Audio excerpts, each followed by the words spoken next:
Shalom jemaat yang dikasihi Tuhan, berikut adalah 5 hal penting dalam mengikuti ibadah online. Pertama, persiapkan diri Anda dan gunakan pakaian yang rapi untuk beribadah kepada Tuhan. Kedua, tentukan lokasi saat hendak mengikuti ibadah online. Ketiga, usahakan mengikuti ibadah online sampai selesai, kemudian baru melanjutkan aktivitas lainnya. Yang keempat, beribadahlah dengan sungguh-sungguh, terlibat aktif dalam berdoa dan memuji serta menyembah Tuhan. Dan yang terakhir, catatlah firman Tuhan yang disampaikan sehingga dapat dibaca kembali agar mudah diingat dan dipraktekkan dalam kehidupan sehari-hari. Mari kita persiapkan diri kita untuk masuk dalam hadirat Tuhan. Selamat beribadah, Tuhan Yesus Kristus memberkati. Puji nama Tuhan. Shalom saudara. Shalom. Selamat berjumpa kembali dalam ibadah pendalaman Alkitab kita di sore menjelang malam hari ini. Mari saat ini kita mau mempersiapkan diri kita, mempersiapkan hati, pikiran kita untuk masuk dalam penyembahan. Untuk itu mari saudara, sebelum kita menyembah Tuhan, kita tundukkan kepala kita satu dalam doa. Terima kasih ya Tuhan, kami bersyukur untuk hari ini Tuhan. Kami percaya sampai saat ini kami boleh menikmati berkat-Mu Tuhan. Itu semua hanya karena kemurahan-Mu dalam hidup kami. Saat ini kami boleh mempersiapkan diri kami untuk beribadah kepada-Mu, memuji menyembah Engkau, bahkan mendengarkan firman-Mu Tuhan. Itu semua adalah kemurahan-Mu dalam hidup kami yang kami tidak boleh sia-siakan Tuhan. Kami boleh pakai waktu saat ini Tuhan, kami boleh memuji dan menyembah Engkau. Biarlah Roh Kudus-Mu hadir di tengah-tengah kami. Roh Kudus-Mu yang memberkati kami Tuhan. Roh Kudus-Mu yang berkarya dalam setiap ibadah kami Tuhan. Terima kasih Tuhan, terima kasih. Segala bentuk pekerjaan roh jahat iblis yang mencoba mengganggu ibadah kami mau ikat, kami patahkan, kami hancurkan di dalam nama Tuhan Yesus Kristus. Biarlah darah-Mu Tuhan yang tutup bungkus kami, darah-Mu yang menyucikan kami, menguduskan kami, sehingga kami boleh layak masuk dalam hadirat-Mu Tuhan. Terima kasih Tuhan, dalam nama Tuhan Yesus Kristus. Haleluya. Amin.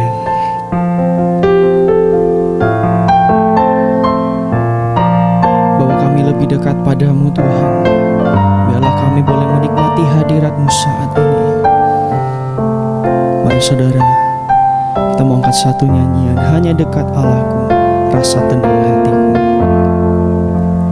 Hanya dekat Allahku, rasa tenang hatiku. Kau sertai jalanku sepanjang hidupku.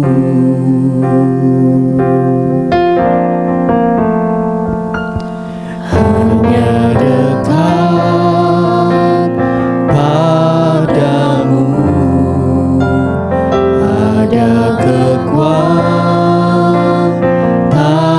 baru.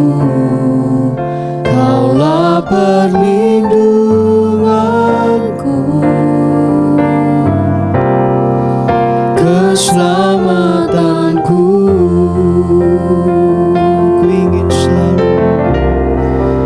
Ku ingin selalu bersekutu denganmu, menikmati hadiratmu. Biarkan Roh-Mu tinggal dalam hidupku. Sungguh indah bersamamu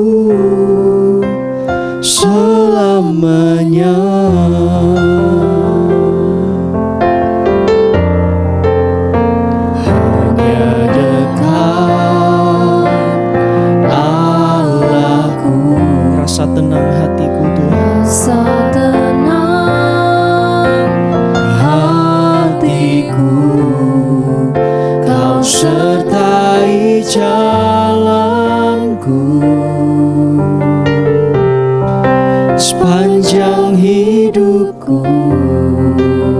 Amin.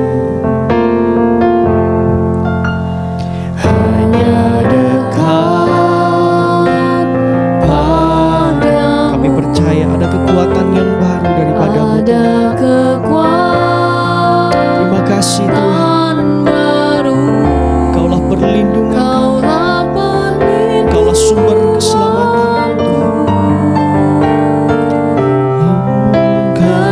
Keselamatanku. Terima kasih Tuhan. Mari saudara angkat tanganmu, katakan, Ku ingin selalu bersekutu denganmu, menikmati hadiratmu, biarkan rohmu tinggal dalam hidupku. sungguh indah. Sungguh indah Haleluya. bersamamu. Ku ingin selalu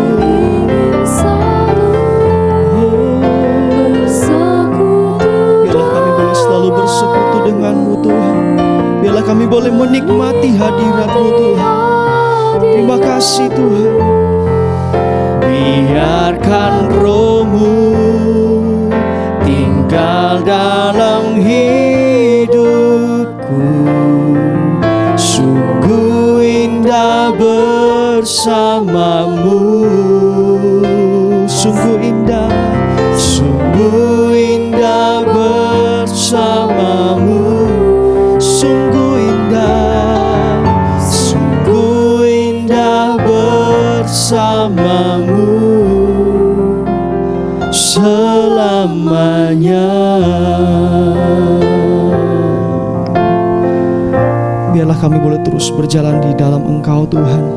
Biarlah hadirat-Mu Tuhan, Roh Kudus-Mu selalu menaungi setiap pribadi kami Tuhan. Terima kasih Tuhan, terima kasih. Kami percaya Tuhan, sampai saat ini Engkau baik dalam hidup kami Tuhan. Oleh karena itu Tuhan, dan intinya kami menaikkan ucapan syukur kami lewat nyanyian kami. Mari sama-sama katakan, lebih dari segalanya. Lebih dari segalanya, kami perlukan Engkau Tuhan. Ku perlukan Engkau Tuhan. Lebih dari semua yang ada Tuhan.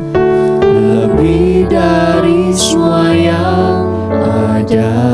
Ku mengasihimu. Ku mengasihimu Yesus. Katakan, ku cinta Kau. Ku cinta Kau Yesus.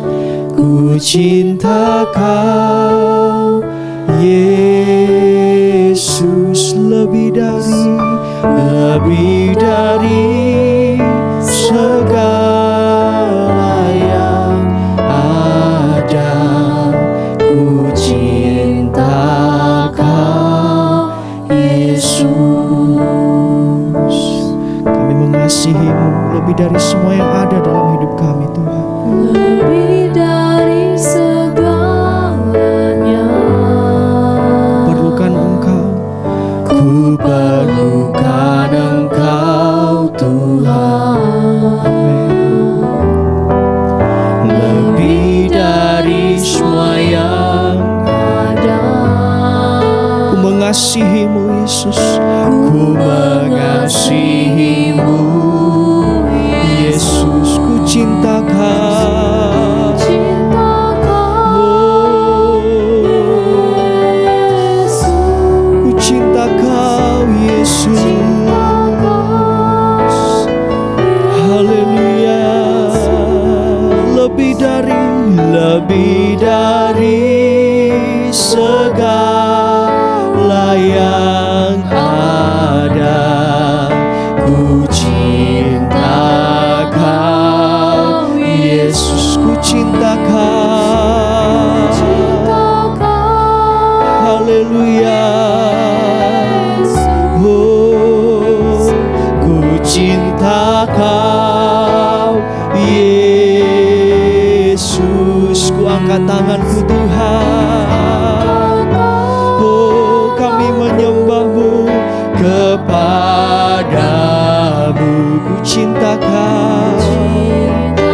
Haleluya Yesus. Mari saudara lebih sungguh-sungguh di hadapan Tuhan. Katakan, ku cinta Kau Tuhan, ku cinta Kau Yesus, ku cinta Kau. Haleluya Yesus, lebih dari segala yang ada, ku cinta Kau Yesus, ku cinta Kau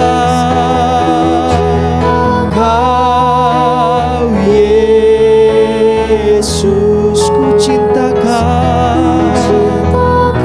Haleluya, ku angkat tanganku Tuhan, oh, kepadamu ku cinta Kau Yesus, lebih dari segala yang ada, ku cinta Kau Yesus, lebih dari segala yang ada. Katakan, ku cinta Kau Yesus. Terima kasih untuk semua kebaikan-Mu Tuhan dalam hidup kami. Kami senantiasa mau mempersembahkan pujian kami, ucapan syukur, karena Tuhan selalu senantiasa mencurahkan berkat atas hidup kami. Kami percaya di dalam pemberitaan ibadah pendalaman Alkitab firman Tuhan jadi berkat untuk kami. Roh Kudus, mari berkarya, urapi kami, kuduskan kami, biar kami semua boleh mengerti kehendak-Mu, kehendak Allah di dalam hidup kami. Karena Engkaulah Tuhan yang menuntun kami kepada seluruh kebenaran. Roh Kuduslah yang menjadi penuntun kami untuk mengetahui rencana Allah terus sampai ke dalam seluruh kebenaran-kebenaran Allah. Di dalam nama Yesus Kristus. Amin. Puji Tuhan, bersama-sama istri saya sampaikan shalom. Tuhan Yesus memberkati kita sekalian. Hari ini kita di pendalaman Alkitab berada di kitab Ulangan pasal 15. Kitab Ulangan pasal 15. Kita akan baca ayat 4 dan ayat yang kelima. Kemudian kita akan baca lagi ayat 11. Ya, silakan dibaca. Maka tidak akan ada orang miskin di antaramu, Ya. sebab sungguh Tuhan akan memberkati engkau di negeri yang diberikan Tuhan Allahmu kepadamu untuk menjadi milik pusaka. Dikatakan tidak ada orang miskin sebab Tuhan memberkati. Ya. Jadi kalau Tuhan memberkati bangsa Israel, janji Tuhan tidak ada yang miskin. Tetapi syaratnya ada, ayat yang kelima. Asal saja engkau mendengarkan baik-baik suara Tuhan Allahmu, Asal engkau dengar baik-baik suara Tuhan Allahmu, dan melakukan dengan setia segenap perintah yang kusampaikan kepadamu pada hari ini. dan bukan hanya mendengar dengan baik, tapi juga setia di dalam melakukan apa yang sudah diajarkan atau sudah didengar. Lompat ayat 11. Sebab orang-orang miskin tidak hentinya akan ada di dalam negeri itu. Ya, Itulah sebabnya aku memberi perintah kepadamu demikian. ya, Haruslah engkau membuka tangan lebar-lebar bagi saudaramu ya, yang tertindas dan yang miskin di negerimu. ya. Dengan membaca ini, apakah kemiskinan itu rencana Allah? Apakah kemiskinan itu adalah kehendak Allah? Ya. Tentu sebenarnya tidak. Tapi kalau tidak seluruh bangsa Israel diberkati, bahkan ada yang jatuh miskin, dan Tuhan perintahkan kepada mereka yang diberkati supaya membuka tangan menolong orang miskin. Tentu ada kesalahan yang dilakukan sampai orang ini menjadi miskin, karena Tuhan tidak pernah merancangkan atau merencanakan atau menghendaki orang jadi miskin. Selama kamu mendengar firman Tuhan dan mentaati kata Tuhan, aku akan memberkati engkau. Bahkan Tuhan berjanji, kalau kamu melakukan perintahku, aku memberkati engkau di mana saja engkau berada. Engkau tetap menjadi kepala, tidak jadi ekor. Engkau akan memberi pinjaman dan tidak meminjam. Itu kata kitab Ulangan pasal 28, kita belum sampai ke situ. Tetapi kalau ada bangsa Israel menjadi miskin, itu karena mereka tidak taat kepada firman Tuhan. Bukan janji Tuhan. Bangsa Israel dirancang untuk menjadi orang yang sangat diberkati. Ya. Jadi apakah miskin itu rencana Allah? Apakah miskin itu merupakan kehendak Allah? Kita akan belajar lebih lanjut. Allah berjanji bukan hanya Abraham, Ishak, Yakub sebagai moyang daripada bangsa Israel yang diberkati. Mereka itu kaya. Abraham itu dikatakan kaya, Ishak itu kaya, Yakub itu kaya. Tapi tidak semua orang Israel kaya seperti Abraham, kaya seperti Yakub, kaya seperti Ishak. Karena tidak semua orang Israel itu mentaati perintah Tuhan. Kalau kita kembali melihat Abraham, kenapa Abraham itu menjadi kaya? Karena dia taat pada Tuhan, dia mengasihi Tuhan. Demikian juga Ishak. Coba kita baca Kitab Kejadian pasal yang ke-13. Abraham adalah orang yang sangat diberkati. Ya. Kita mulai baca pasal 13 atau pasal 12. Kejadian pasal 12 ayat 1. Berfirmanlah Tuhan kepada Abram, pergilah dari negerimu dan dari sanak saudaramu dan dari rumah bapamu ini ke negeri yang akan kutunjukkan kepadamu. Ya. Aku akan membuat engkau menjadi bangsa yang besar. Ya. Dan memberkati engkau serta membuat namamu masyhur, dan engkau akan menjadi berkat. Ya. Ayat 4. Lalu pergilah Abram seperti yang difirmankan Tuhan kepadanya. Seperti yang difirmankan Tuhan, Abram itu taat. Dan kita melihat bahwa Abraham dalam Kejadian 13 ayat yang kedua, adapun Abram sangat kaya, banyak ternak, perak dan emasnya. Sangat kaya. Kejadian 26.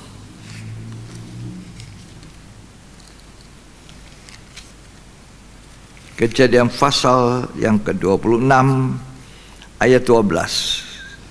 Maka menaburlah Ishak di tanah itu, ya. Dan dalam tahun itu juga ia mendapat hasil 100 kali lipat, ya. Sebab ia diberkati Tuhan. Ya, dia diberkati Tuhan. Lanjut. Dan orang itu menjadi kaya, bahkan kian lama kian kaya, ya. Sehingga ia menjadi sangat kaya. Ya. Karena Ishak itu dengar-dengaran. Waktu terjadi kelaparan di negeri itu, Tuhan bilang jangan engkau tinggalkan. Tinggal di sini tetap, di tempat di mana kelaparan, tapi aku memberkati. Ayat yang ketiga. Ayat 2 dan 3, Kejadian 26. Lalu Tuhan menampakkan diri kepadanya serta berfirman, janganlah pergi ke Mesir, diamlah di negeri yang akan kukatakan kepadamu. Ya. tinggallah di negeri ini sebagai orang asing. Ya, Maka aku akan menyertai engkau dan memberkati engkau. ya, Sebab kepadamulah dan kepada keturunanmu akan kuberikan seluruh negeri ini. ya. Dan aku akan menepati sumpah yang telah kuikrarkan kepada Abraham ayahmu. Sekian. Jadi Abraham, Ishak, dan kalau saudara kita baca Yakub juga kaya, diberkati. Tidak semua bangsa Israel seperti Abraham, Ishak, dan Yakub. Tapi janji Tuhan sebenarnya kepada seluruh bangsa Israel adalah mereka diberkati dan kaya. Tetapi kalau tidak seperti itu terjadi di sebagian orang Israel, itu karena salahnya bangsa Israel itu tidak mentaati atau tidak hidup dalam Tuhan dengan baik. Bagaimana dengan kita? Israel secara rohani yang disebut umat Allah, orang-orang yang dipanggil untuk menjadi orang percaya. Apakah kita juga akan menerima bagian yang sama?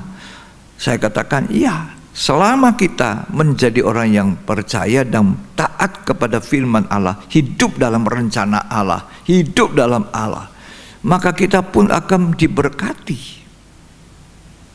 Sehingga dikatakan tidak ada orang miskin di antara kamu. Jadi kalau ada orang miskin, itu adalah sesuatu yang kita perlu tahu. Kenapa orang itu jadi miskin? Sedangkan janji Tuhan adalah kaya. Pada Ulangan 15 ini berbicara masalah hutang. Dimulai dengan tahun penghapusan hutang. Tetapi ada 3 ayat, 3 kali Tuhan berbicara tentang orang miskin. Mari kita baca dulu Ulangan 15 ayat 4, ayat 7 dan ayat 11. Maka tidak akan ada orang miskin di antaramu. Ya, Sebab sungguh Tuhan akan memberkati engkau di negeri yang diberikan Tuhan Allahmu kepadamu untuk menjadi milik pusaka. ya. Ayat 7. Terus pas 7. Jika sekiranya ada di antaramu seorang miskin, Ya, salah seorang saudaramu di dalam salah satu tempatmu, ya. di negeri yang diberikan kepadamu oleh Tuhan Allahmu. Ayat 11. Sebab orang-orang miskin tidak hentinya akan ada di dalam negeri itu. Sekian. Jadi 3 ayat ini berbicara tentang orang miskin.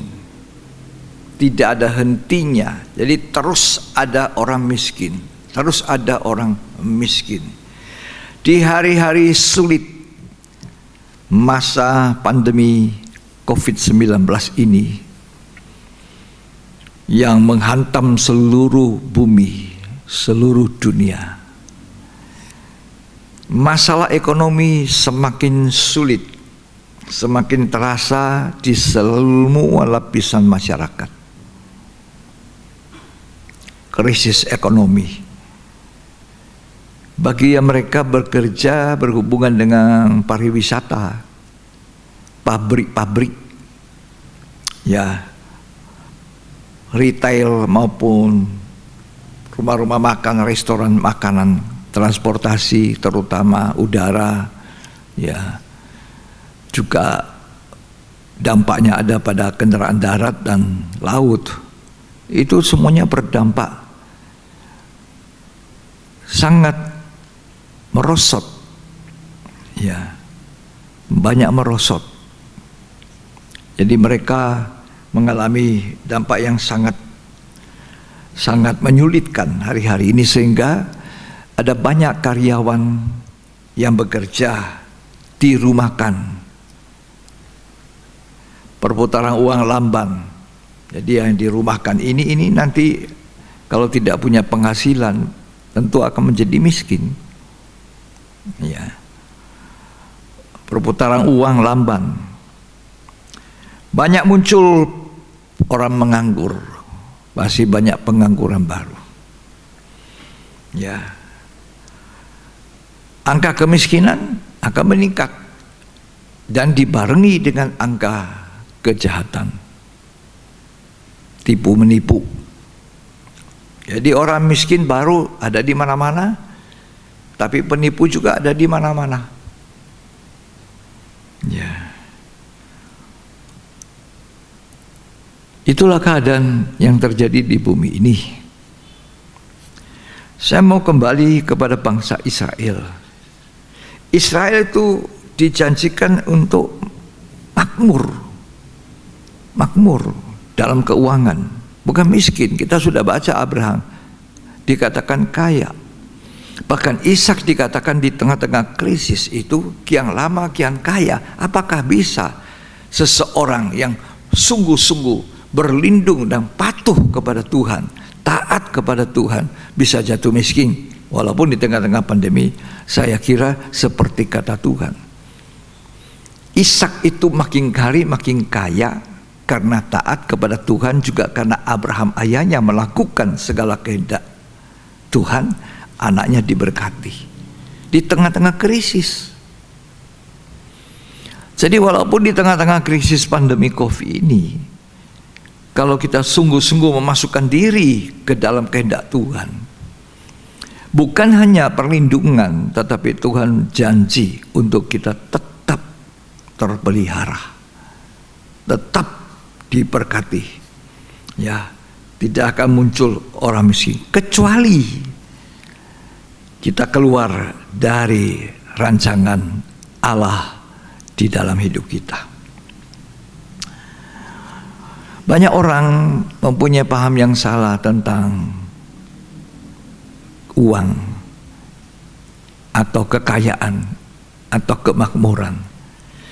Mereka menganggap kalau kami miskin itu kami lebih rohani, lebih dekat Tuhan. Malah orang kaya-kaya itu sebenarnya keliru. Ya, ini pandangan yang keliru. Apakah kemiskinan membuat kita lebih dekat dan lebih benar daripada orang kaya? Oh, tidak benar. Sama sekali tidak benar. Orang miskin itu lebih benar dan lebih dekat Tuhan daripada orang kaya. Saya tadi sudah bacakan contohnya Abraham karena kaya, apakah dia itu jauh dari Allah? Apakah dia itu seorang yang tidak patuh pada Allah? Tidak. Dia dekat Tuhan. Kemana-kemana dia mempersembahkan mezbah, mendirikan mezbah untuk Tuhan. Jadi tidak benar bahwa seorang yang kaya itu pasti tidak rohani, atau seorang yang miskin pasti lebih rohani daripada yang kaya. Saya kasih contoh lain selain Abraham, Ishak, Yakub. Ayub itu adalah orang yang kaya, sangat kaya. Di negerinya dia yang terkaya. Tetapi apakah Ayub tidak rohani? Jadi orang rohani dan tidak rohani bukan ditentukan oleh kaya dan miskinnya, tapi orang itu sendiri bagaimana sikapnya terhadap kekayaan, sikapnya terhadap Tuhan, terhadap firman Allah. Ya. Ayub kaya, tapi takut Tuhan, hidup rohani. Coba kita baca kitab Ayub, pasal pertama ayat 1 sampai ayat 5.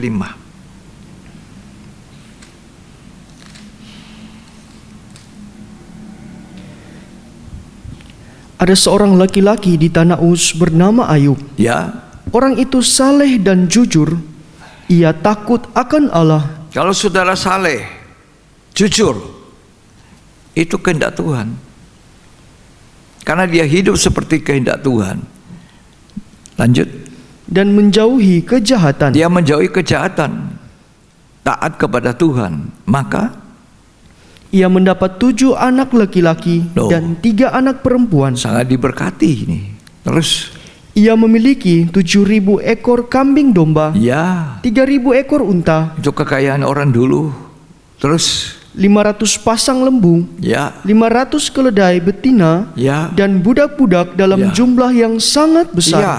Terus sehingga orang itu adalah yang terkaya dari semua orang di sebelah timur. Tapi takut Tuhan, menjauhi kejahatan. Ya. Malah ada orang miskin sangat brutal hidupnya. Ini orang kaya. Jadi tidak benar orang miskin paham ini akan membuat kita lebih rohani dan lebih baik. Karena katanya orang mengenai uang itu akar ke segala kejahatan, berbuat dosa, melakukan ini dan itu karena uang. Nah, sebenarnya paham ini salah. Uang tidak pernah salah. Uang bisa digunakan untuk pekerjaan Tuhan, membangun gedung gereja. Uang bisa dipakai untuk melaksanakan kebangunan rohani, mencetak buku-buku rohani. Ya.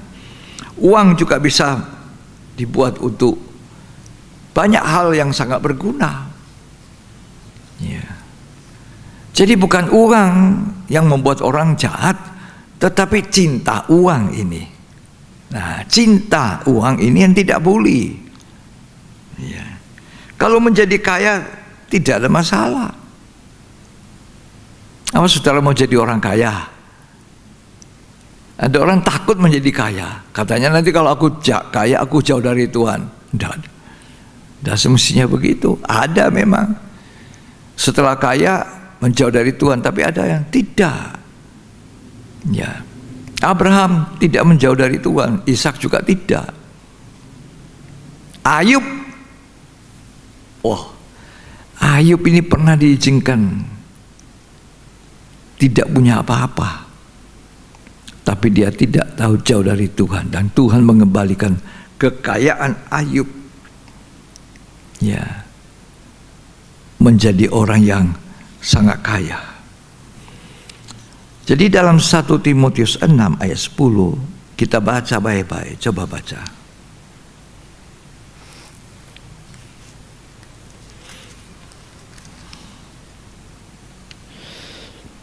Karena akar segala kejahatan ialah cinta uang. Akarnya dari kejahatan itu cinta. Jadi jangan cinta itu dihapus. Cinta uang, akar kejahatan itu Yudas. Terlalu cinta uang sampai 30 keping perak saja itu dijual gurunya. Terus, sebab oleh memburu uanglah beberapa orang telah menyimpang dari iman. iya, Dan menyiksa dirinya dengan berbagai-bagai duka. ya, jadi memburu uang, orang menyiksa diri. Karena itu Tuhan berkata dalam Amsal, janganlah ingin menjadi kaya. Ingin, tanda petik. Tinggalkan niatmu. Ya. Kalau kita mau diberkati, mari kita hidup seperti Abraham, Ishak, Yakub, Ayub. Takut akan Tuhan. Uang tidak salah, jangan terlalu dengan uang itu alergi. Tuhan bilang apa? Kalau kamu punya uang, kamu diberkati Tuhan, ikat persahabatan. Memang uangnya tuh diikat persahabatan dengan uang itu. Ikatlah persahabatan dengan Mamon yang memang lekat lalim. Untuk sesuatu yang berguna. Lukas 16 ayat 9.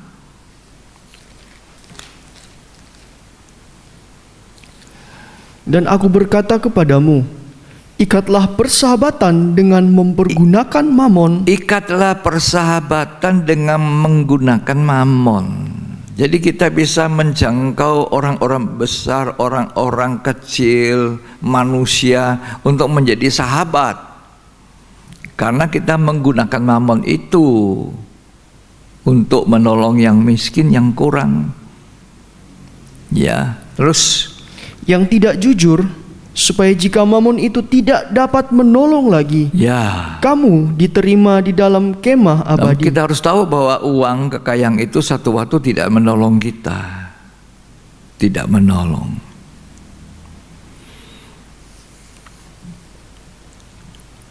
Ikat persahabatan menggunakan mamon.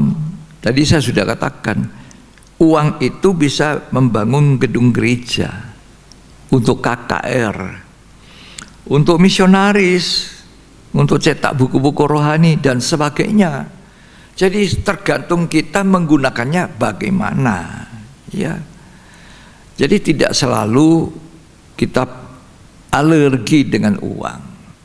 Saya percaya tidak ada yang alergi uang, tapi jangan alergi dengan orang kaya, atau kita bilang ada lebih baik saya miskin saja karena miskin itu baik menurut Tuhan.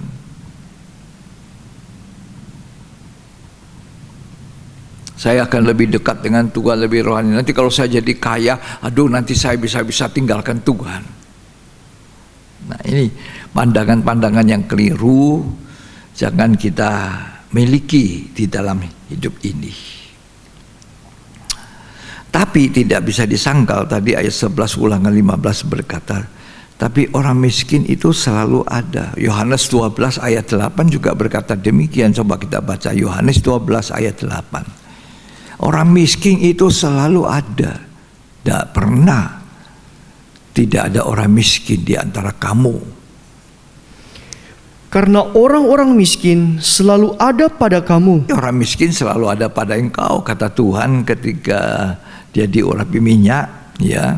Dan salah satu muridnya yang pegang uangnya itu Yudas Iskariot komentar, kenapa dibuang-buang itu minyak 300 dinar lebih, kalau dijual kan bisa dibagi orang miskin.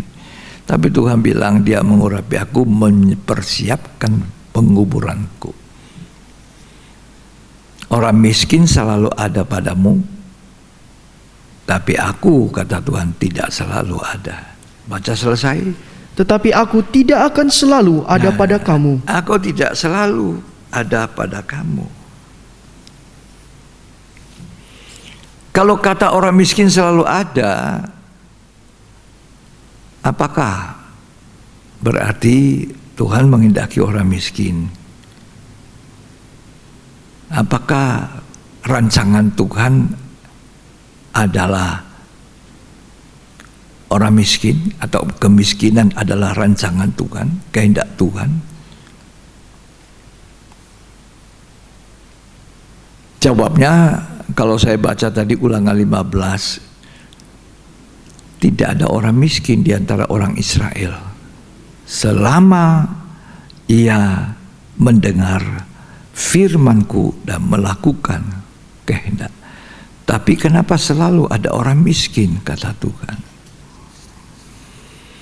Tidak dapat disangkal bahwa ada orang menjadi miskin karena Allah sedang memproses, menguji. Allah mengizinkan kemiskinan. Allah mengizinkan. Ayub yang tadinya sangat kaya,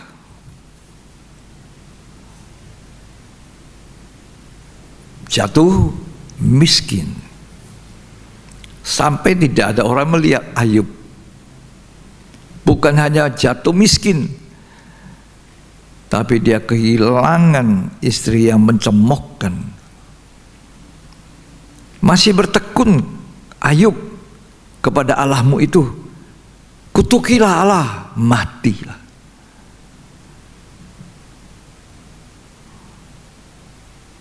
Seorang istri, jangan contoh istrinya Ayub, suruh kutuki Allah, matilah, bunuh diri. Seorang istri tidak boleh berkata yang didengar oleh iblis, biarlah suami saya itu mati aja. Oh, tidak selamat, mau selamat, urusannya dia. Apalagi disebut oleh orang yang istri yang sudah percaya pada Tuhan. Alkitab berkata justru istri itu harus bertekun, itu sabar. Bertekun itu tahan menderita. Dan berdoa, selamatkan suamiku. Jangan tiru istrinya Ayub. Coba baca Ayub. Ya. Ini istri yang kurang baik. Pasal yang kedua dari Ayub. Dia menyuruh suaminya menghujat, mengutuki Allah. Karena tiba-tiba Ayub yang sangat kaya ini menjadi miskin. Tolong dibaca Ayub pasal 2 ayat 9. Maka berkatalah istrinya kepadanya, Ya, masih bertekunkah engkau dalam kesalehanmu? masih bertekunkah engkau di dalam kesalehanmu? Kutukilah Allahmu Kutuki saja itu Allahmu, dan matilah. matilah. Ini istrinya Ayub ini, istri yang tidak patut dicontoh.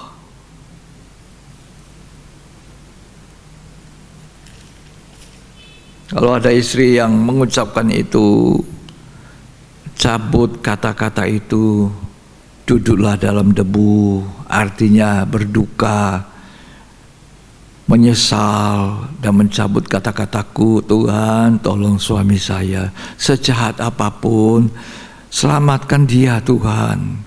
Jangan masuk di dalam penghukuman kekal. Saudara tidak pernah membayangkan orang yang masuk dalam penghukuman kekal. Tidak ada satu detik, satu tarikan napas tanpa sengsara. Itulah sebabnya kita berjuang untuk selamat. Kita berjuang pasangan hidup kita selamat. Kita berjuang anak-anak kita semuanya, keturunan kita diselamatkan Tuhan, terdaftar dalam kitab kehidupan. Jadi jangan berkata urusan keselamatan, ya sudahlah, mau apa dia terserah.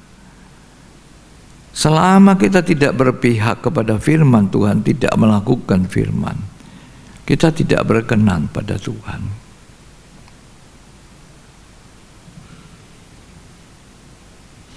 Nah, istri Ayub ini ketika suaminya jatuh miskin, dilihat lagi penuh borok tubuhnya. Wah, Allahnya Ayub ini Allah yang salah, menciptakan kemiskinan ini. Suami saya yang tadinya kaya jadi miskin. Padahal inilah yang saya masukkan, ada kemiskinan tidak pernah berhenti. Tetapi kemiskinan Ayub ini adalah kemiskinan yang Allah izinkan.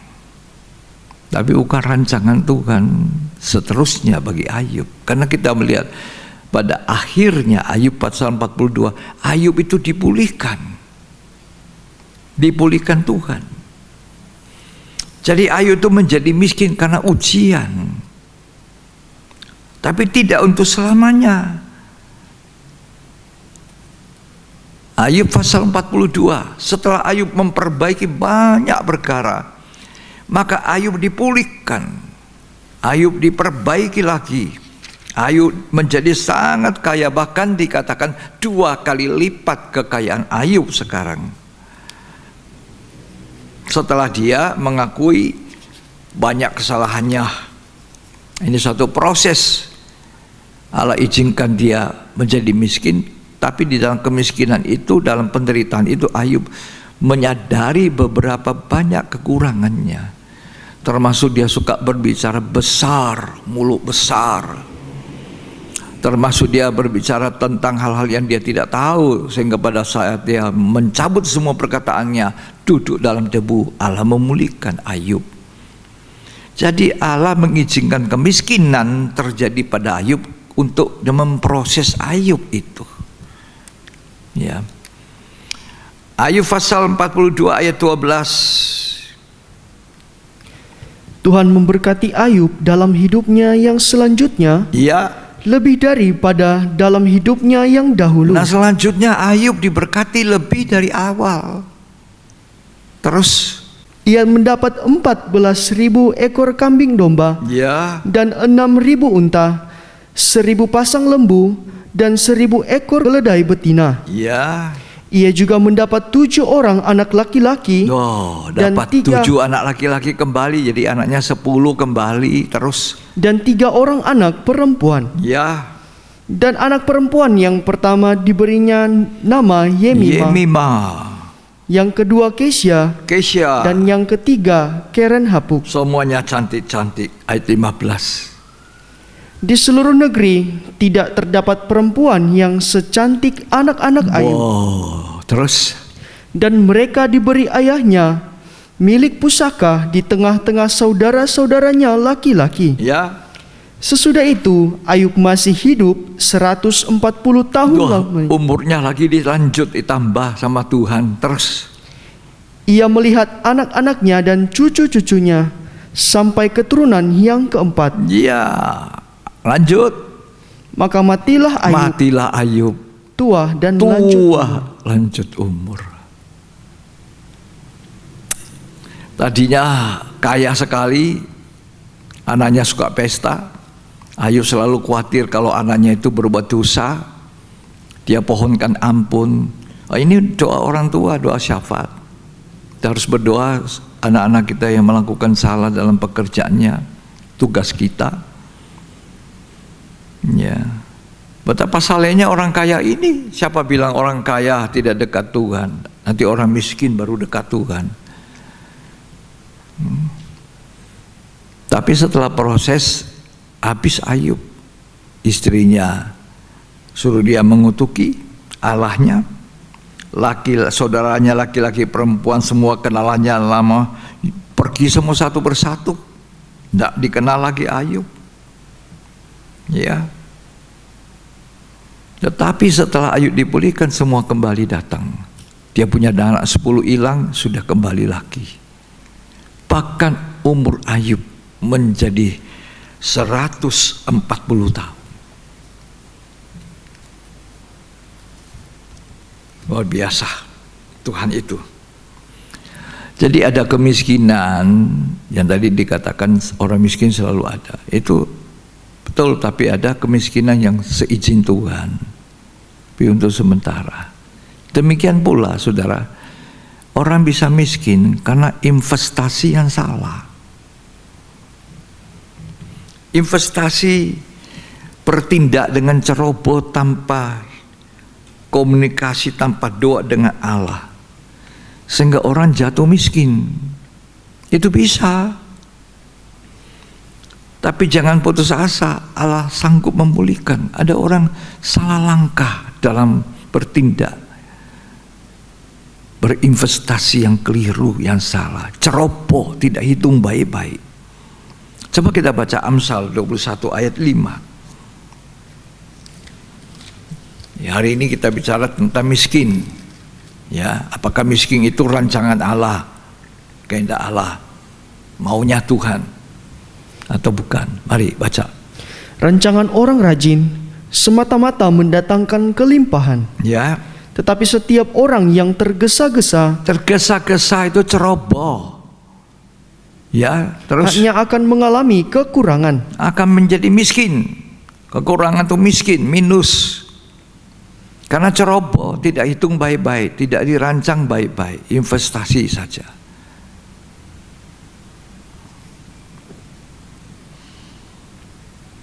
Jadi kemiskinan yang ceroboh ini akibat manusia itu sendiri. Kalau tadi Ayub, Allah yang izinkan dia jatuh miskin. Tapi kemudian Ayub dipulihkan. Nah, kalau kita ceroboh, salah langkah, investasi salah, apakah kita bisa terus jatuh miskin saja? Tidak, jangan putus asa. Ketika kita mohon ampun kepada Tuhan dengan baik, kita mau kembali memperbaiki, Allah sanggup memulihkan. Karena rancangan Allah masa depan untuk kita, masa depan yang penuh berkat.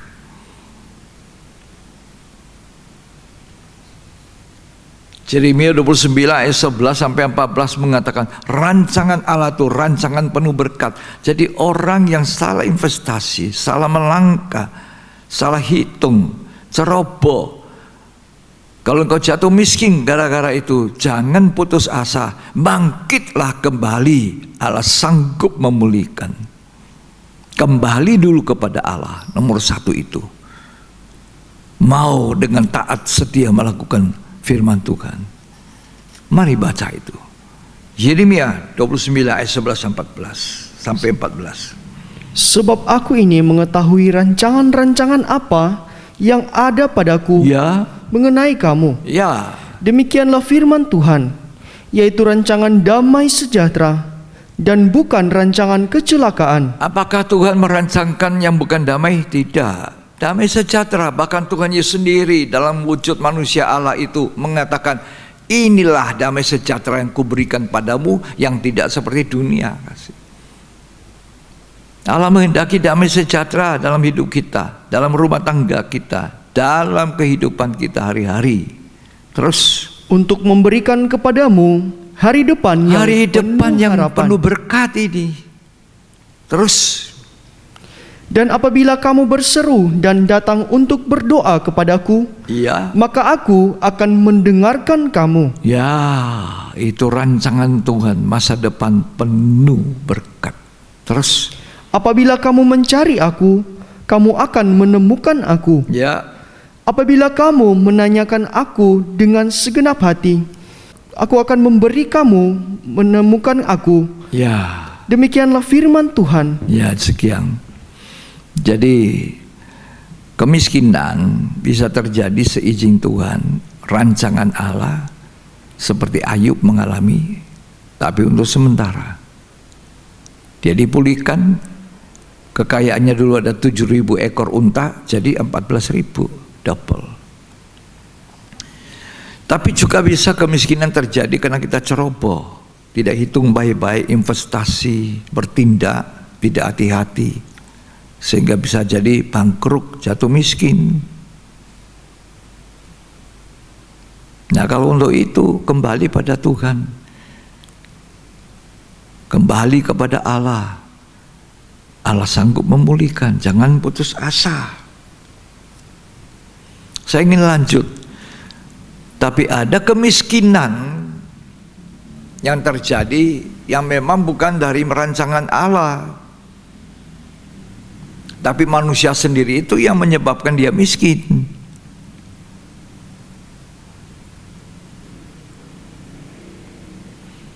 Penyebabnya yang terutama dari manusia miskin itu kemalasan, malas.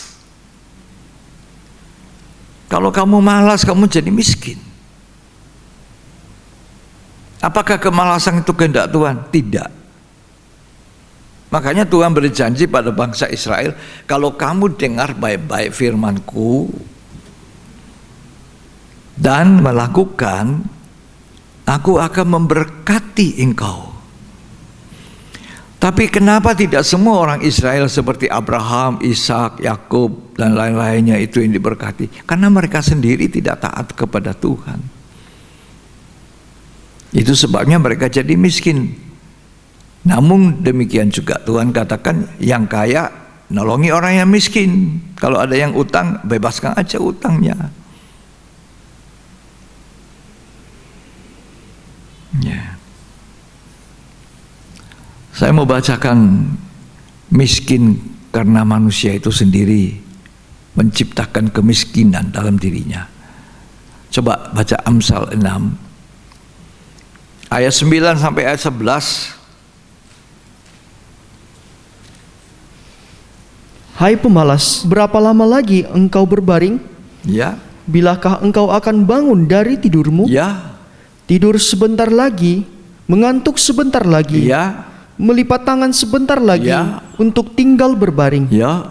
Maka datanglah kemiskinan kepadamu seperti seorang penyerbu. Wow, diserang oleh kemiskinan karena kemalasan. Terus, Dan kekurangan seperti orang yang bersenjata. ya, sekian. Jadi kemiskinan yang dibuat oleh manusia sendiri. Malas. Karena itu jangan malas. Malas bergerak, malas untuk bangun pagi-pagi, malas untuk bekerja, mau enak saja. Tinggal duduk di meja, makanan sudah tersedia. Bahkan Alkitab mengatakan orang malas itu ngambil makanan dari tangan dengan sendok, rasanya mau nyuapi diri saja enggan. Itu kemalasan. Orang malas itu miskin. Bahkan dikatakan kemiskinan menyerbu. Jadi jangan malas. Jadilah anak yang rajin. Jadilah anak yang ulet.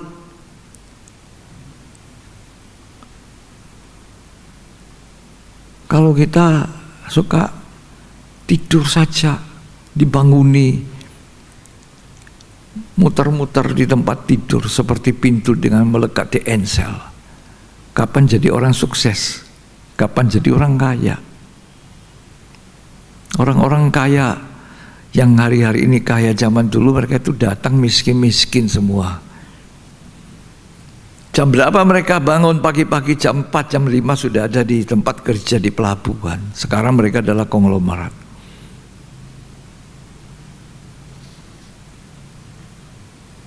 Ya. Apalagi yang menyebabkan kemiskinan? Tangan yang lamban. Amsal pasal 10 ayat 4. Tangan yang lamban membuat miskin. Ya, tangan yang lamban membuat orang menjadi apa? Miskin. Tangan yang lamban. Terus, Tetapi tangan orang rajin menjadikan kaya. orang yang rajin itu menjadi kaya. Orang muda tidurnya jam 1 malam, bangunnya jam 12 siang. Jadi miskin. Tidurlah pada malam hari, bangunlah pada pagi hari.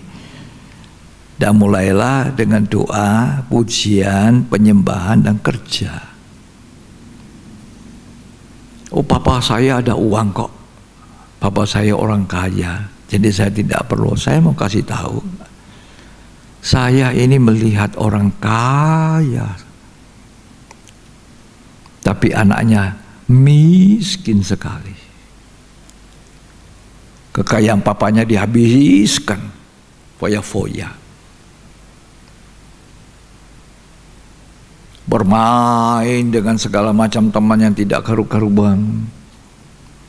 Lalu saya melihat, saya berbicara sungguh. Papanya kaya, sehingga waktu dia kaya, anak ini pikir papaku kaya, jadi dia foya-foya.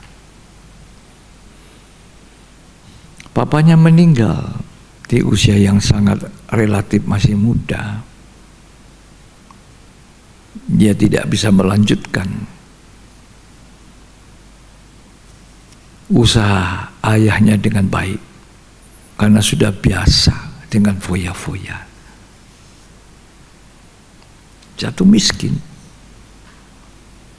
Seberapa banyak kekayaan itu akhirnya jatuh miskin. Betul-betul miskin. Tidak ada punya rumah. Sampai salah satu putranya, orang kaya ini pernah tidur di mana? Di pom bensin.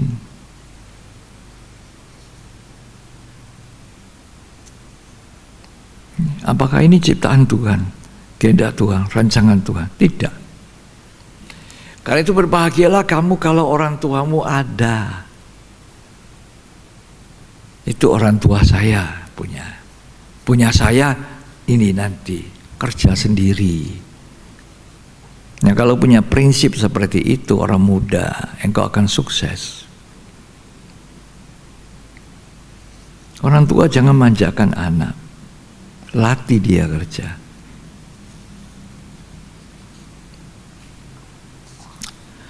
anak bungsu, anak kedua dari 2 anak dari seorang papa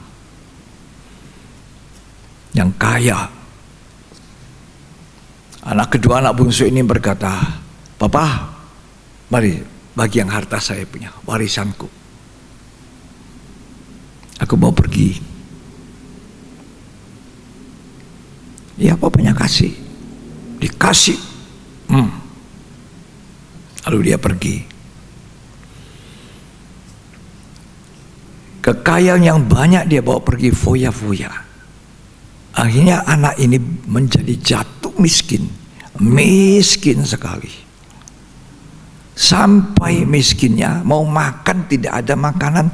Lebih enak itu babi-babi itu. Babi itu punya makanan. Dia ingin makanan babi. Ampas makanan babi itu, ya aku maulah, tidak apa-apa. Yang penting saya jangan lapar. Tidak punya baju, tidak punya pakaian, compan camping. Tapi ketika dia mau makan ampas babi itu, babi dia lari, tidak dapat makan. Tapi untung dia sadar, sekarang aku ingat di rumah papaku itu banyak makanan. Pegawai-pegawainya papaku itu kekenyangan. Aku di sini miskin. Sadar. Sadar ini sangat penting.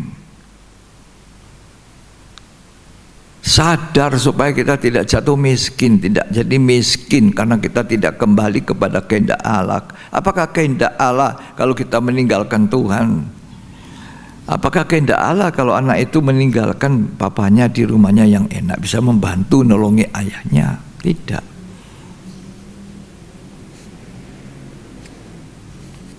Sadar. Lukas 15 ayat 14 sampai 17.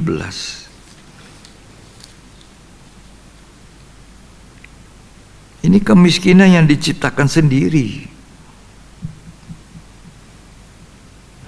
Setelah dihabiskannya semuanya, timbullah bencana kelaparan di dalam negeri itu, dan ia pun mulai melarat. Mulailah melarat. Terus? Lalu ia pergi dan bekerja pada seorang majikan di negeri itu. Ya. Orang itu menyuruhnya ke ladang untuk menjaga babinya. Babi-babi menjadi pekerjanya, jaga babi, kasih makan. Terus? Lalu ia ingin mengisi perutnya dengan ampas yang menjadi makanan babi itu. Makanan babi pun dia tidak peroleh. Ini miskinnya luar biasa ini. Dari seorang yang kaya. Kalau Allah yang Bapa kita di sorga itu kaya, pemilik langit dan bumi dan segala isinya, masa kita ini seperti itu kalau kita tidak mau hidup di dalam Dia, mau setia dengan Tuhan. Itu janji Tuhan pada bangsa Israel, kamu akan kaya, diberkati, menjadi miskin tidak. Terus? Tetapi tidak seorang pun yang memberikannya kepadanya. Ya, ayat 17. Lalu ia menyadari keadaannya. Sadar ini penting. Hari ini saya katakan sadar, istimewa orang muda. Jangan tiru anak bungsu ini. Anak-anak muda harus rajin, bergairah. Terus?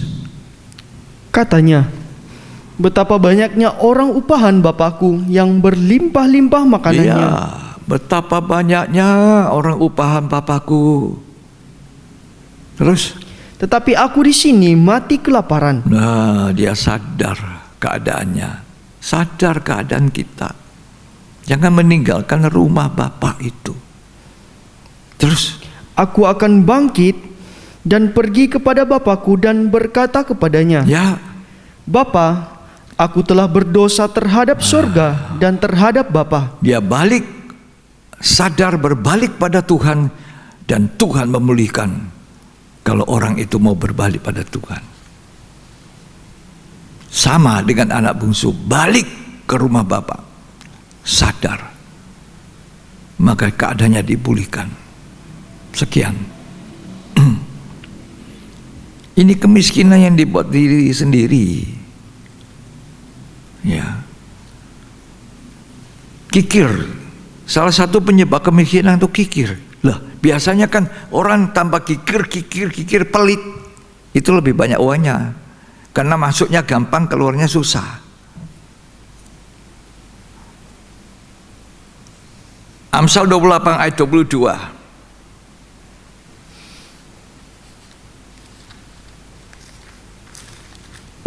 Amsal 28 ayat 22. Orang yang kikir tergesa-gesa mengejar harta Ya. dan tidak mengetahui bahwa ia akan mengalami kekurangan. Nah, orang miskin ini tergesa-gesa kejar harta, kikir sekali, kikir. Sangat kikir. Dia pikir dengan kekikirannya ini dia bisa jadi orang kaya. Padahal tidak. Pelit. Ya. Bahkan Tuhan berkata, ada orang menyebar harta, bertambah apa? Kaya. Menabur dalam pekerjaan Tuhan. Menabur, menolong orang-orang yang lemah. Itu malah bertambah kaya.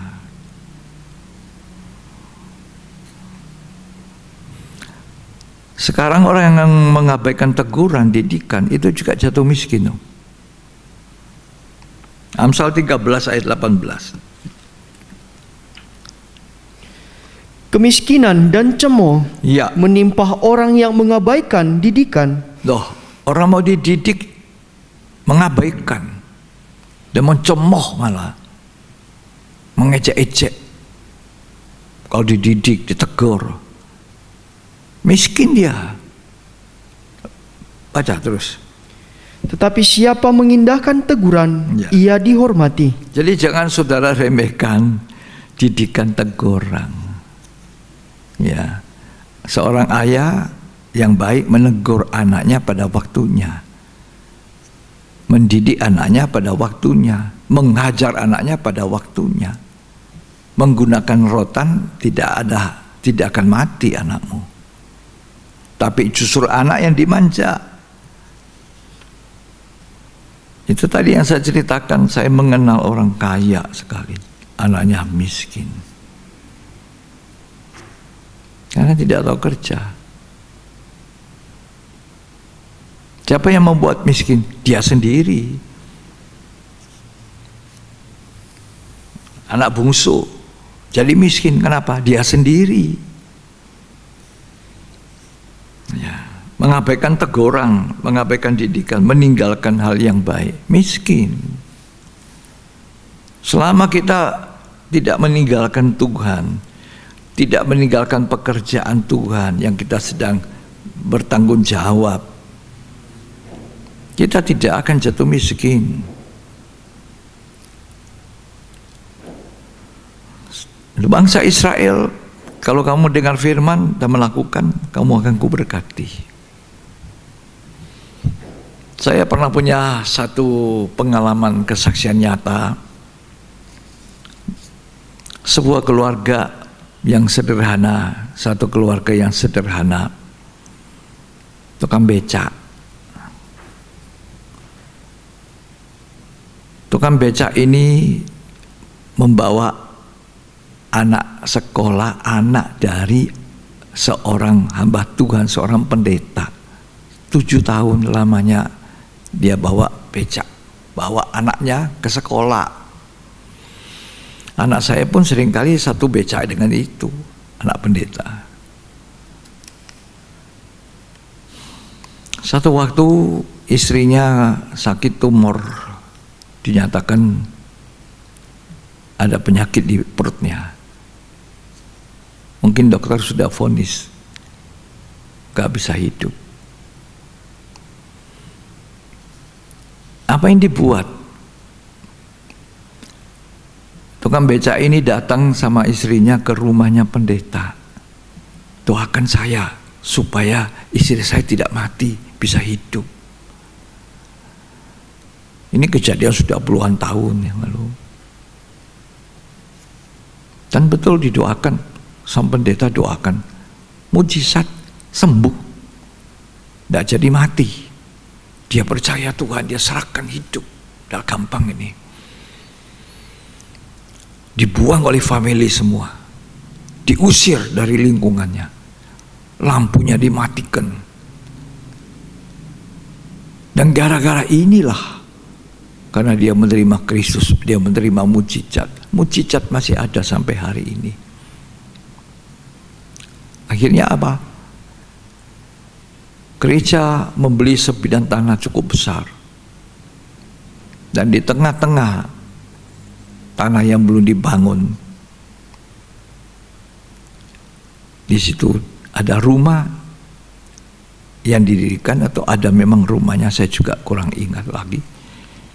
Maka tinggallah dengan sejahtera si tukang beca ini bersama istrinya. Dan mulailah tukang beca ini dikasih tahu oleh pesan pendeta, mulai sekarang kamu tidak usah lagi narik beca. Kamu jadi penjaga sepeda motor, mobil yang parkir-parkir. Jadi tukang parkirnya gereja. Cuma jadi tukang parkir dengan tanggung jawab penuh. Tidak lagi mengkayu beca. Hidup dengan beberapa anak, saya juga tidak jelas lagi berapa anaknya, lupa semua. Sampai anaknya sudah besar-besar. Ya sekarang tukang beca itu yang berubah nama. Dikasih nama sama pendeta, namamu sekarang jadi Markus. Markus itu hamba. Kerjanya dengan setia, tukang parkir sampai dia meninggal. Istrinya saya tidak tahu, tapi istrinya masih hidup ketika suaminya meninggal. Setia dia, cuma jaga kendaraan-kendaraan orang parkir di gereja. Tak dikaji. Loh, orang yang kerja dengan gereja, dengan ladang Tuhan ini, hidupnya dari mana, saudara? Ini pendeta kan bukan dagang. Hidup dari persembahan yang gak masuk. Jadi berbahagia orang yang bisa bekerja di ladang Tuhan. Dia termasuk dia, walaupun tugasnya sangat kecil, tukang parkir. Tapi dia makan dari bagian yang dipersembahkan kepada Tuhan. Dia setia terus di situ. Selama dia setia, dia tidak sadar bahwa anak-anaknya itu sekolah, mungkin sudah tamat selesai semua, gara-gara cuma dapat uang dari persembahan kasih itu. Dia tidak tinggalkan, tidak nuntut. Dikasih berapa? Ya, tidak nuntut. Sabar. Ditegur, ya. Dididik, ya mau. Tidak sombong-sombong. Dimarahi, ditegur sama jemaat. Dia, oh ya maafkan ya. Kadang juga dia bisa gunakan kata sorry. Beri tegur gembala. Bye-bye dia.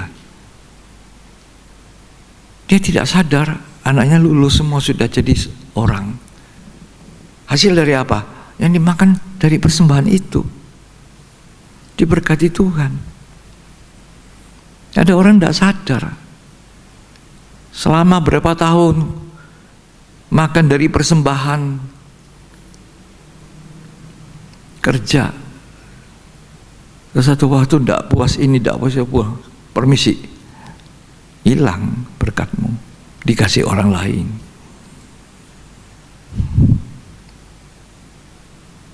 Padahal tidak sadar anaknya bisa sekolah jadi selesai makan dari persembahan. Sadar itu penting sekali untuk memperbaiki hidup, dipulihkan Tuhan.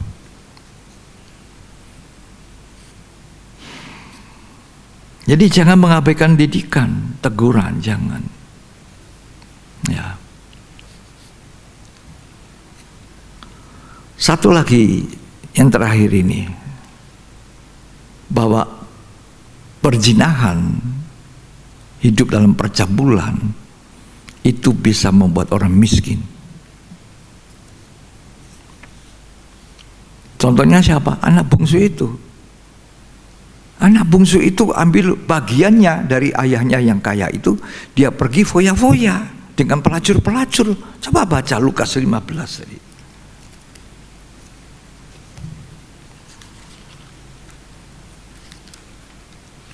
Ada banyak orang pikir kalau dia hidup dari perusahaan dari luar, dia bisa jadi ini, jadi itu, dia terima. Dia tidak ingat bahwa justru bisa makan dari rumah Tuhan itu luar biasa. Makan dari luar, dari rumah Tuhan, persembahan. Bisa makan seperti suku Lewi, para imam yang hidup dari penghasilan yang ada dalam gereja. Ditinggalkan. Sedih ya. Lukas 15 ayat yang ke-13. Beberapa hari kemudian anak bungsu itu menjual seluruh bagiannya itu, Ya, lalu pergi ke negeri yang jauh. Di sana ia memboroskan harta miliknya itu dengan hidup berfoya-foya. nah itu berfoya-foya dengan apa ini? Ini tentu segala macam kehidupan yang jauh, memboroskan harta, foya-foya dengan pelacur-pelacur. Itu salah satu penyebab kemiskinan. Amsal 5 ayat 10, tolong dibaca. Amsal 5 ayat 10. Supaya orang lain jangan mengenyangkan diri dengan kekayaanmu, Ya, dan hasil susah payahmu jangan masuk ke rumah orang yang tidak dikenal. coba perikopnya. Nasihat mengenai perzinahan. Jadi ayat selanjutnya itu nasihat mengenai perzinahan. Kalau kau tidak hidup dalam perzinahan, kamu tidak akan jatuh miskin. Kamu akan bisa miskin karena engkau hidup terus dalam percabulan perzinahan. Kamu dikuras habis oleh pelacur-pelacur. Tidak diberkati Tuhan, tidak hidup dalam Tuhan. Itu yang di bagian dilakukan anak bungsu. Jangan mengabaikan didikan, teguran. Bersyukur kalau kita boleh menikmati hidup dinafkahi oleh Tuhan lewat persembahan. Saya sangat berbahagia. Dan beberapa waktu anak masih kecil-kecil semua juga hidup dari persembahan. Karena mereka hidup sendiri. Ya. Tidak semua orang diberi kesempatan hidup dari persembahan, dari kas dari Tuhan. Hargai itu. Jangan berikan sama orang. Jangan dengan gaya yang sombong.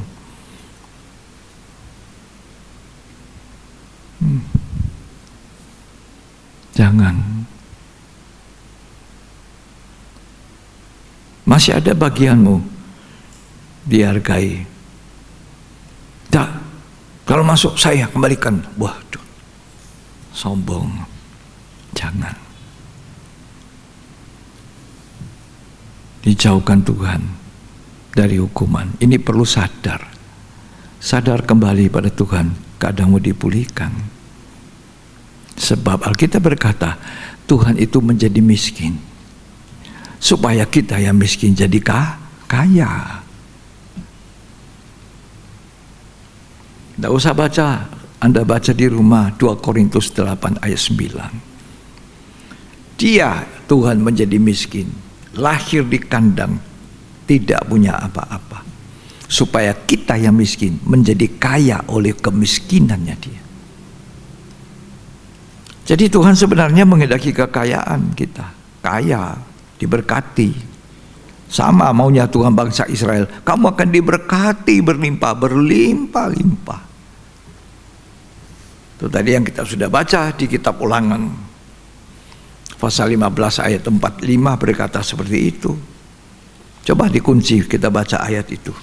Ulangan 15 ayat 4 dan ayat 5. Maka tidak akan ada orang miskin di antaramu. Tidak ada orang miskin di antaramu, Sebab sungguh Tuhan akan memberkati engkau memberkati engkau di negeri yang di diberikan negeri Tuhan Allahmu yang diberikan Tuhan Allahmu kepadamu untuk menjadi milik pusaka. untuk jadi milik pusakamu.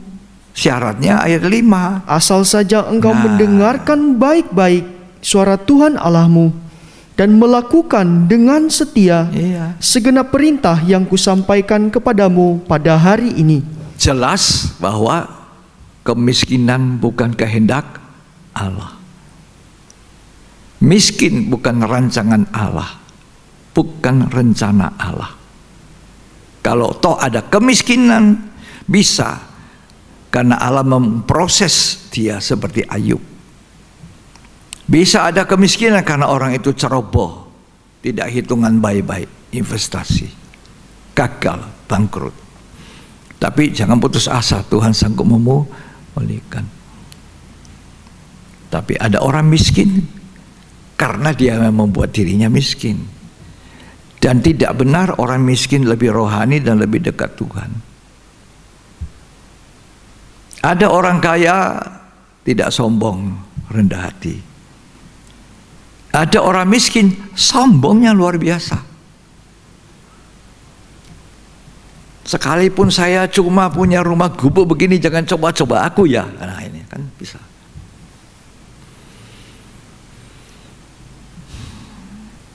Nanti kamu masih walaupun kamu berhenti kerja, masih ada nanti bagianmu dapat dari itu, fasilitas yang ada. Oh tidak, saya kembalikan nanti. Wah, saya dengar itu ngeri. Ini satu didikan, satu teguran supaya kita semua diberkati oleh Tuhan. Amin. Semua kita hidup berkecukupan, bahkan berkelimpahan.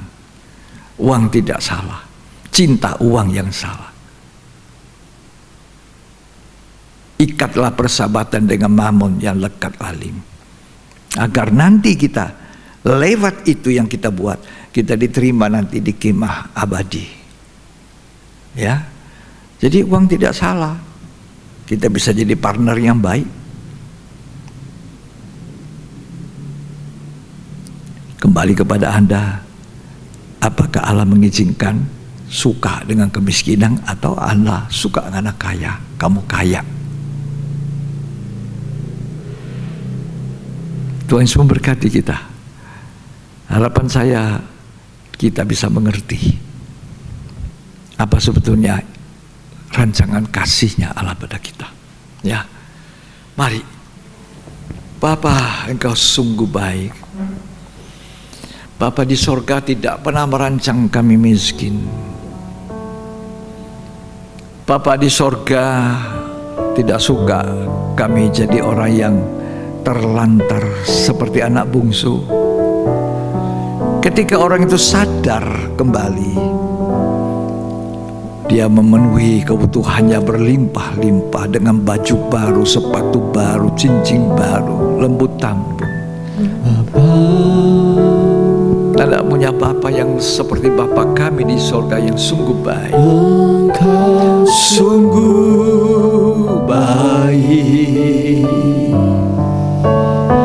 kasih-Mu melimpah di hidupku,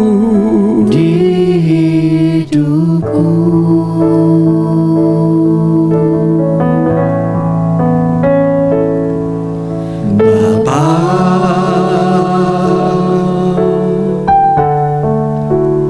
Ku berterima kasih berkat-Mu hari ini yang Kau sediakan bagiku. Ku naikkan syukurku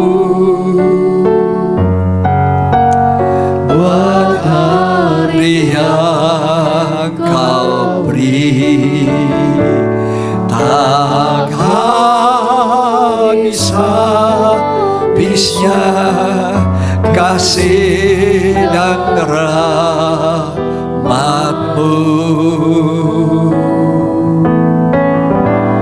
Selalu baru dan tak pernah terlambat pertolongan-Mu.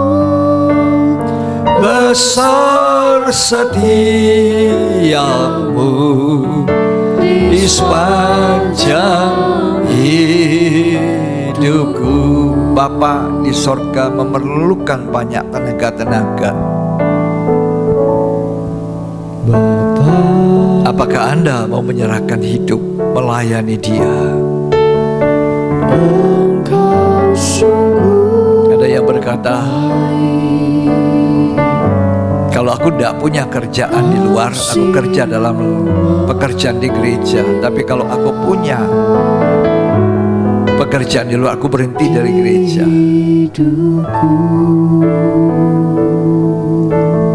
Itu adalah pilihan kamu. Tapi saya tidak bisa menerima orang yang menjadikan pekerjaan Tuhan itu reserve, cadangan.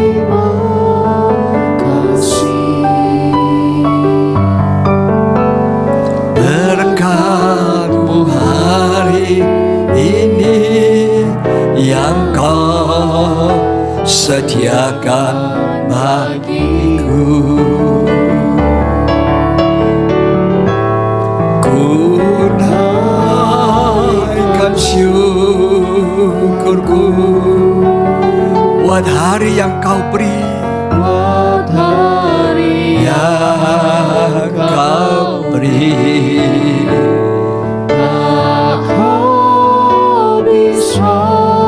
Rahmat dan kasih-Mu, rahmat-Mu selalu baru, selalu baru dan tak pernah terlambat. Oh Ramasanta Balabaya Basara, pertolongan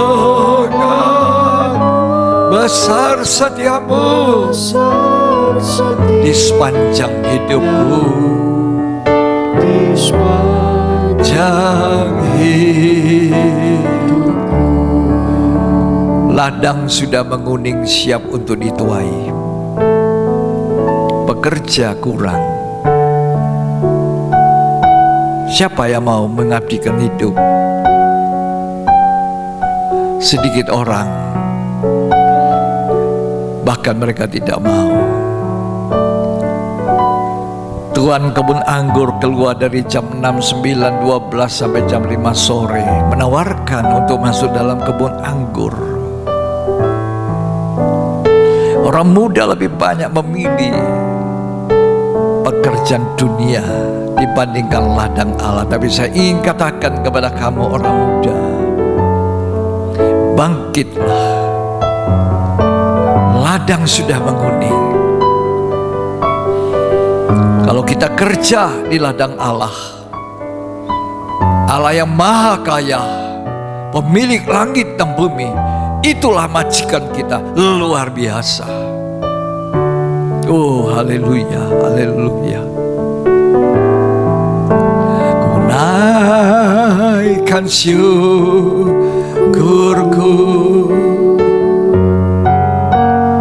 buat hari yang Kau beri, tak habis-habisnya kasih dan rahmat itu, rahmat-Mu selalu baru dan tak pernah terlambat pertolongan-Mu. Besar setia-Mu sepanjang hidupku. Besar setiamu, Dia setia, kita pun setia. Setia sampai akhir.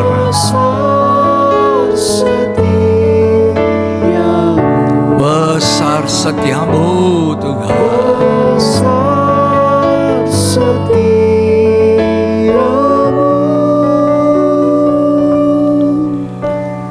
Di sepanjang hidupku.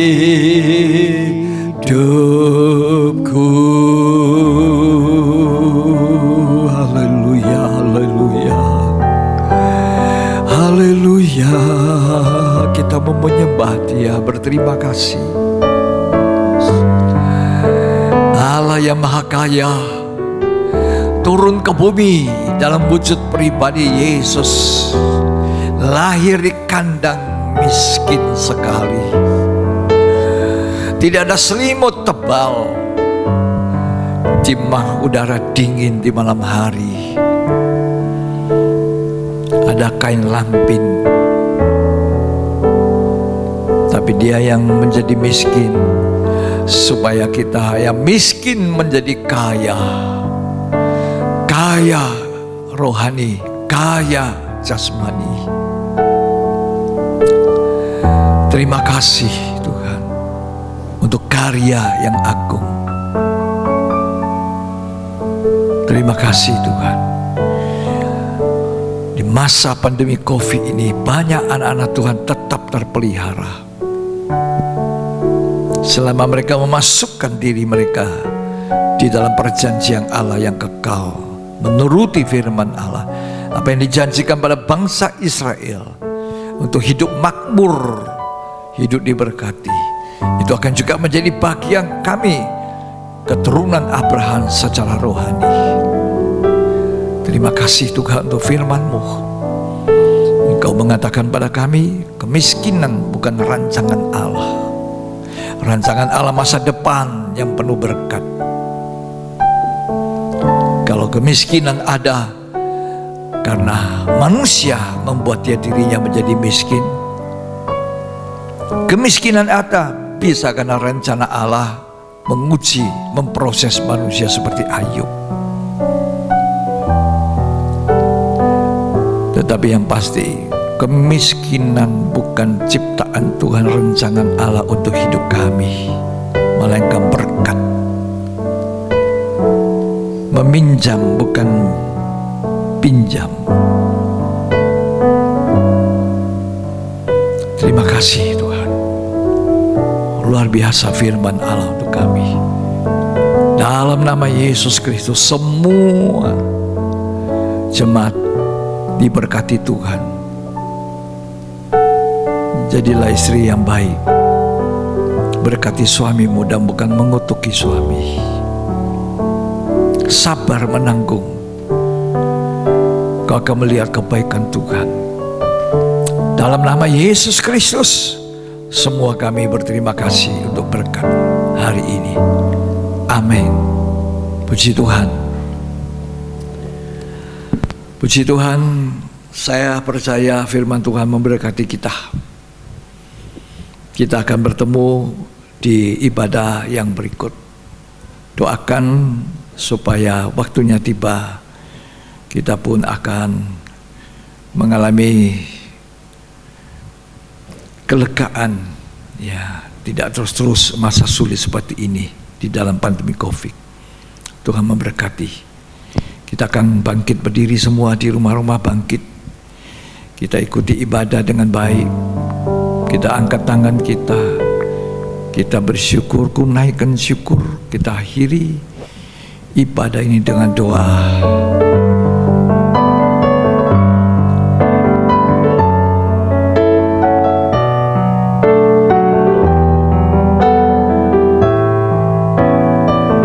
Ku naikkan syukur.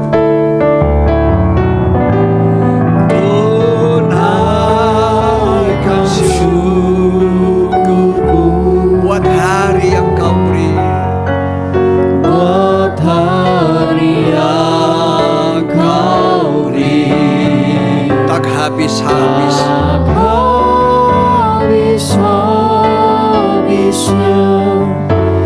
kasih dan rahmat-Mu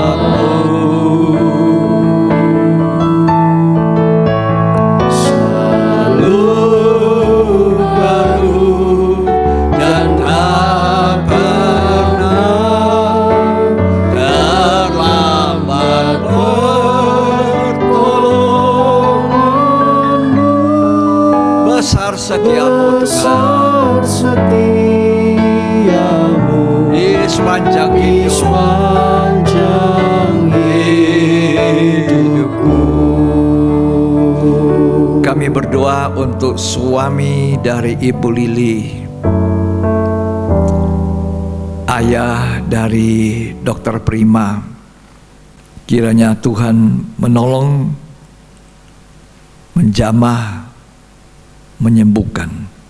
Lebih dari itu, biarlah ini merupakan panggilan yang manis untuk dia percaya kepada Tuhan dan diselamatkan dan diberkati seisi rumah tangganya.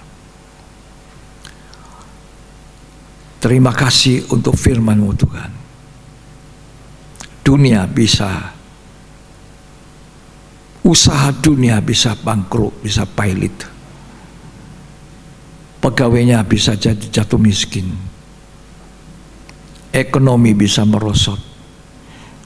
Tapi kerajaan sorga tidak pernah jatuh bangkrut. Kami bersyukur kami boleh makan dari pemeliharaan Bapa di sorga. Kami bersyukur kami boleh diterima untuk menjadi salah satu pelayan Tuhan yang bekerja di ladangnya. Terima kasih Tuhan. Mari angkat tangan saudara dua-duanya.